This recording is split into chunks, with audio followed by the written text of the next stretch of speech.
Hello, I'm Patrick Dolans, Professor of Economics at Keene State College.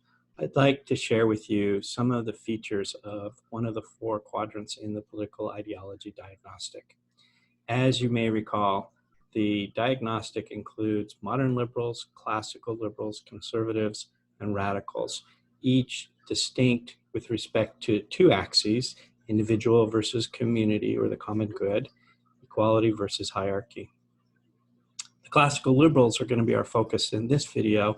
They occupy the upper right-hand quadrant of emphasis on individual rights and higher comfort level with hierarchy. The classical liberals are perhaps best known for their strong emphasis on individual liberty, individual freedom, very much a laissez-faire kind of perspective, and this quote from Thomas Jefferson begins to capture the flavor of this particular ideology. As you can see, classical liberals are passionate about individual liberty and freedom, as was indicated in the Jefferson quote. They tend to be very suspicious of any kind of government infringement, encroachment, or intervention into the affairs of individuals or individual entities such as businesses. That's because classical liberals tend to have a lot of confidence in what Adam Smith called the invisible hand or market forces. Classical liberals believe that if you allow individual property rights to flourish and if people have the freedom to transact, that markets will give us generally what's best for society. The classical liberal perspective also views our individual role with respect to society, our responsibility to society, as starting from within us. So it's likened to that moment when you're sitting on an aircraft, when the flight attendant says, in the event of an emergency, oxygen masks will descend from the ceiling. You should put your mask on first before you assist those around you. That's very much in line with this classical liberal approach, which emphasizes the idea that if you're not paying attention to your own individual needs, your own individual situation, you're not going to be nearly as effective as a member of the larger collective. Ayn Rand is another famous classical liberal name. Quote here really emphasizes this notion of individualism and this idea that freedom is paramount.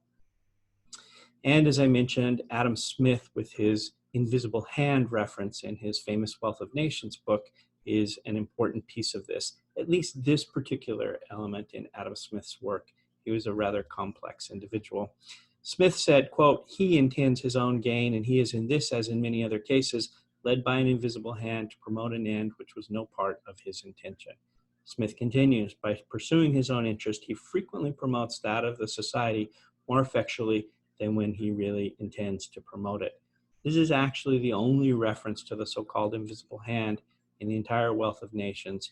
And while most economists would recognize that there's some need for updating the gender pronouns in here, Adam Smith nonetheless continues to occupy a very important role in economic thinking. And quite simply, that's because in the standard economic approach, market equilibrium, that is to say where supply and demand intersect and give us an equilibrium price and an equilibrium quantity, market equilibrium far more often than not tends to generate what economists would refer to as an efficient allocation of resources. In this sense, it's the very best that we could achieve given the scarcity that we face. And economists often point to that as evidence that markets should be trusted, markets should be empowered, markets should be left alone. Some final thoughts on the classical liberals.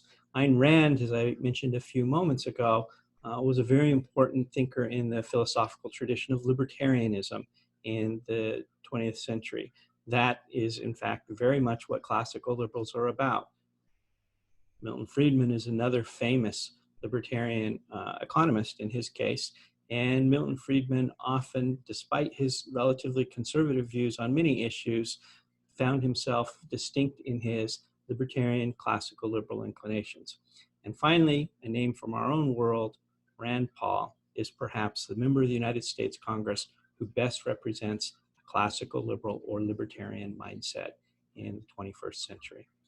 I hope this introduction of classical liberals has provided you with a bit of a sense of one of the four quadrants in the four-quadrant political ideology diagnostic.